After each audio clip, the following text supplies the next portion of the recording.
I just have a few thoughts. Recently released was GodLogic's debate with Jacob Hanson at the Bless God conference. And the topic was, is the Trinity biblical? And I have a few thoughts. Firstly, 10 out of 10 for Jacob Hanson's comedy. No, scratch that. 9 out of 10 for Jacob Hanson's comedy. I think there was one joke that was bordering almost too dark. And then there was one joke about rejecting the Pope that just didn't land. But other than that, hacking myself. Great job. So Avery started and he did his opening statement. And I just feel like it wasn't the strongest statement that there could have been. Like, if you're trying to take me on a journey, you need to set up the premises. You need to tell me what you're going to tell me and why that matters. As I was listening to the opening statement, I felt like I was just getting, albeit very interesting verses and things that I'd never heard before. And so I learnt quite a bit. But they were just verses about pronouns.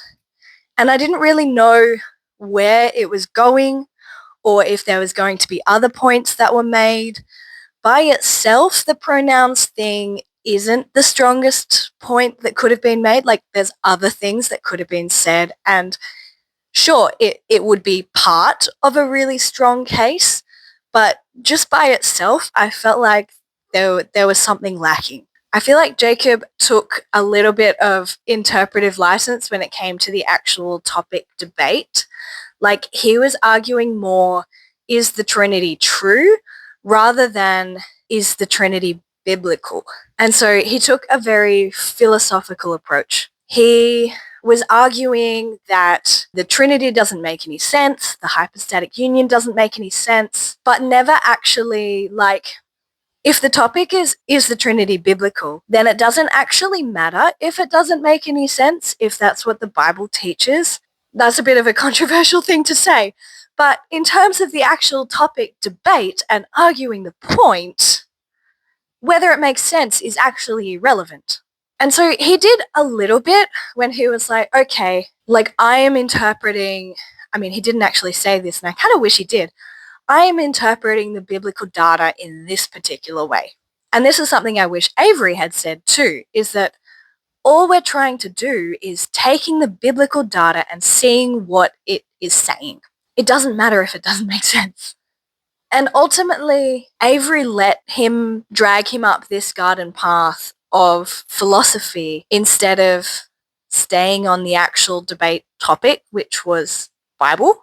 And then in Jacob's actual philosophical argument, he seems to keep coming back to this idea of classical theism. He says the Trinity doesn't fit with classical theism. And that's basically his concluding statement as well, is not the Trinity doesn't fit with the Bible, but the Trinity doesn't fit with classical theism, which is the biblical position. And that's slightly different. And if you want to say that the Trinity isn't like that, he's just added a step. I don't know if it's because Avery isn't super familiar with Mormonism or because of the way that the debate topic was framed, in that this is a debate about the Trinity and not any other beliefs or interpretations of the Bible. But Mormonism isn't classical theism either. If classical theism is the standard of being biblical, then Jacob, you've just condemned yourself. He has his framework of three persons, each with their own being, but they share this divine nature in the same way that humans share a human nature, but we are individual instances of that human nature.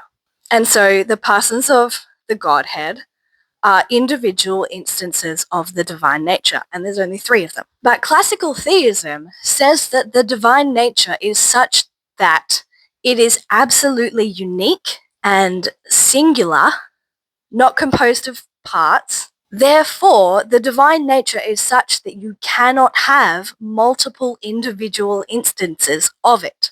There is only one instance of the divine nature, and that is what the Trinity is kind of trying to fit with. It says, okay, if our God is so grand and the creator of the universe, the independent being, the unmoved mover, there can only be one of him. There can only be one instance of his nature. But clearly in the Bible, we have both unity and distinction. So what are we going to do with it? And so the Mormon construction, it has multiple instances of this supreme divine nature. And so it's composed of parts, because you can't have multiple instances unless you're composed of parts. And if you're composed of parts, you're dependent. And this was the entire point that Jacob was trying to push Avery into, saying that your Trinitarian God is composed of parts, it's dependent, and it's not God, according to classical theism. But neither is the Mormon Godhead. And this was just completely missed. Yeah. Anyway, I don't know. Avery didn't bring this up. It could have been for a multitude of reasons. But those are my thoughts on the debate between GodLogic and Jacob Hanson on is the Trinity biblical. I don't know. Maybe they were worthwhile. Maybe not. See ya.